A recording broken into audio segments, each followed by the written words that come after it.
Bienvenue dans cette nouvelle édition de l'Africa Tonight. Au sommaire de l'actualité, en République démocratique du Congo, la Commission électorale nationale indépendante a annoncé ce dimanche avoir compilé 53% des résultats de l'élection présidentielle du 30 décembre. Cependant, elle ne serait pas encore en capacité de diffuser les estimations provisoires. Son président déplore par ailleurs les pressions dont ferait l'objet son organe.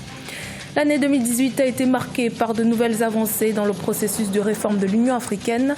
En 2019, l'institution panafricaine est focalisée sur la pérennisation de celle-ci, objectif, efficacité et surtout parvenir à une véritable autonomie financière. Et puis l'État ivoirien en croisade contre les cliniques clandestines. Le ministère de la Santé a notamment ordonné le déploiement de la police sanitaire dans le district d'Abidjan afin de faire fermer ces structures non conformes aux normes sanitaires. Une semaine après les scrutins combinés de dimanche 30 décembre en République démocratique du Congo, 53% des opérations de compilation ont été effectuées. C'est ce qu'affirme le président de la CENI, Corneille Nangaa. La publication des résultats se fait attendre, bien que la centrale électorale se refuse d'annoncer les tendances. Le Front commun pour le Congo, qui soutient la candidature d'Emmanuel Ramazani Shadari, revendique déjà la victoire de son candidat à la présidentielle, de quoi créer des tensions avec l'opposition. Notre correspondant Jacques Amboka nous fait le point sur la situation. La Commission électorale nationale indépendante, par son président Corneille Nangaa, affirme dimanche 6 janvier 2019 avoir déjà effectué 53% des opérations de compilation des résultats des scrutins combinés du 30 décembre 2018. Aucune date n'a été avancée quant à la publication de ces résultats, ce qui va certainement demander encore aux Congolais un peu plus de patience. C'est justement dans ce contexte que du côté de l'opposition, particulièrement de la MOUCA, la coalition qui soutient la candidature de Martin Fayulu à la présidentielle, exerce une certaine pression pour justement procéder au plus vite à la publication des résultats des scrutins du 30 décembre. La coalition La MOUCA, avec le peuple congolais, attend dans la sérénité couplée d'une vigilance accrue que la CENI puisse rapidement annoncer les résultats tels qu'affichés dans les bureaux de vote et conforme à la volonté du peuple qu'il a exprimée dans les urnes le 30 décembre dernier. Du côté du FCC, le Front commun pour le Congo, qui soutient la candidature d'Emmanuel Ramazani Shadari, on revendique déjà la victoire. Nous revendiquons la victoire électorale au scrutin présidentiel en faveur de Emmanuel Ramazani Shadari, candidat numéro 13 à cette élection. Et ceci se base non seulement sur les rapports que nous avons pu recueillir de notre structure qui s'occupe justement de récolter les résultats par bureau de vote à travers la République. En Afrique du Sud, le Congrès national africain, parti au pouvoir, a sous-entendu dimanche 6 janvier avoir nominé comme candidat aux législatives de mai 2019 l'ex-président Jacob Zuma. Cependant, l'ANC a convenu que ces candidats aux législatives ne doivent pas avoir fait preuve d'indiscipline ou avoir été impliqués dans des affaires de corruption. Mais interrogé pour savoir si Jacob Zuma figurait sur la liste, l'ANC a sous-entendu qu'il l'était alors que l'ancien président sud-africain a été contraint de quitter le pouvoir en raison de nombreux scandales qui le liaient à des affaires de corruption, la plus célèbre étant l'affaire Gupta. L'année 2019 est un carrefour crucial pour l'Union africaine. En effet, il faudra rendre effectives et pérenniser les réformes proposées par le président rwandais Paul Kagame durant son mandat à la tête de l'institution. En novembre 2018, de nombreuses résolutions ont été prises lors d'un sommet extraordinaire. L'organisation panafricaine parviendra-t-elle à atteindre l'efficacité et l'autonomie financière recherchée? Siamlo Victor Asseji.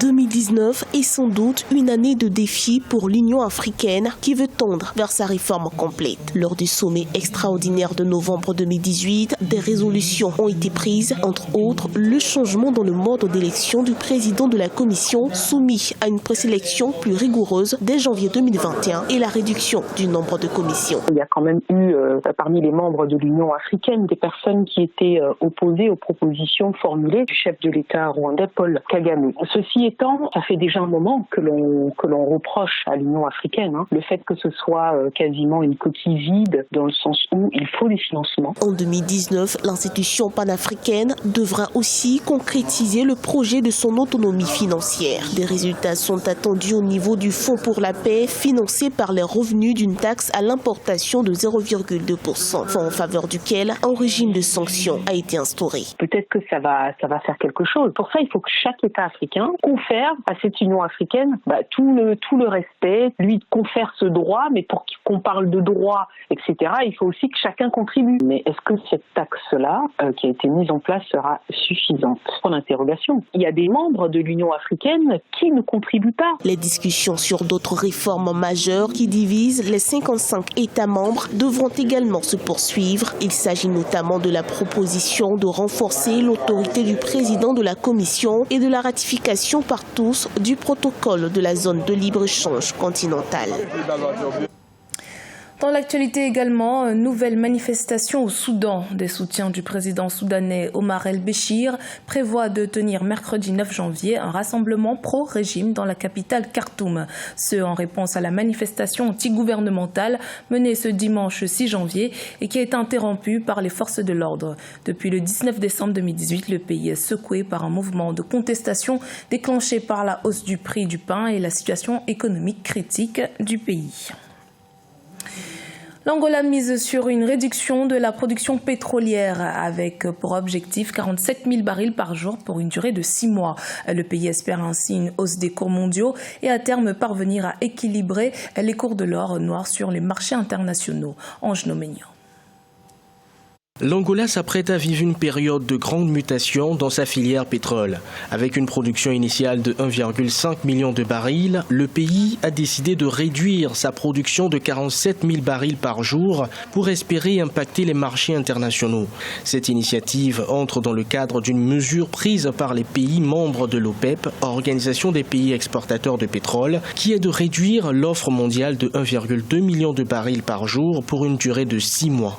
Cette approche engagée par les pays de l'OPEP peut bénéficier à l'Angola. C'est-à-dire l'Angola n'aura plus forcément besoin de produire davantage pour gagner autant. Et bien entendu, s'il parvient à recueillir un peu plus d'argent, ça permet à l'État de faire face à ses engagements. La mesure prise par l'Organisation des pays exportateurs de pétrole vise à rééquilibrer les cours de l'or noir sur les marchés internationaux. L'État, avec les moyens, peut déjà permettre, ne serait-ce qu'aux communes, de gérer ces petits problèmes de traitement de surface. Les petits marchés également, on peut les développer. Les plateaux sanitaires, ça va être développé. Les enseignants pourront être bien payés. Et les évacuations sanitaires, pratiquement, Abel dit qu'il va retourner en Angola à la faveur de cette mesure.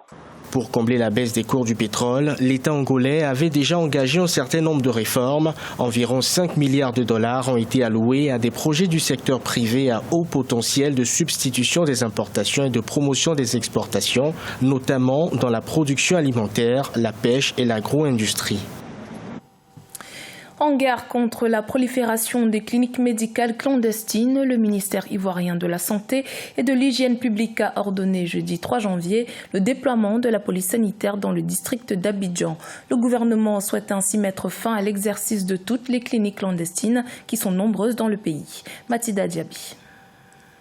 Jeudi 3 janvier 2019, plus d'une dizaine de cliniques du district d'Abidjan ont fait l'objet d'une visite de la police sanitaire ordonnée par le ministère ivoirien de la Santé et de l'Hygiène publique. Le but étant de débusquer les cliniques clandestines et de mettre fin à leur prolifération. Selon les données officielles, sur près de 2000 cliniques privées que compte le pays, près de 70% sont dans l'illégalité. Autrement dit, en Côte d'Ivoire, seules 3 cliniques privées sur 10 exercent de façon légale.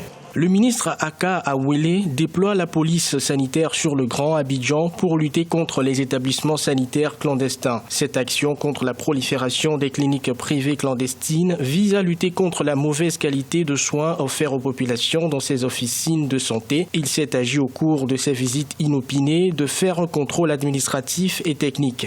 Les autorités ivoiriennes comptent étendre ce contrôle à l'ensemble du territoire. L'implantation de cliniques clandestines en milieu rural notamment est d'autant plus préoccupante qu'elle constitue parfois la seule prise en charge sanitaire pour les populations locales. Il faudrait que la législation soit beaucoup plus dure et que les acteurs, que ce soit du garçon de salle à la sage-femme et aux médecins qualifiés et à la population elle-même, qui soient tous sensibilisés quant à aller à exiger aussi des soins de qualité. Mais il faudrait aussi qu'ils donnent une part significative du budget national à la santé, parce que 5% du budget total de la Côte d'Ivoire pour la santé publique de tout le pays, c'est vraiment insignifiant. Les cliniques clandestines repérées à l'issue du contrôle effectué jeudi 3 janvier 2019 ont fait l'objet d'une mise en demeure, d'une convocation pour certaines et d'une fermeture pour d'autres. C'était le journal de la rédaction. Merci de votre fidélité. Dans un instant, une nouvelle édition de l'actualité sur Africa 24.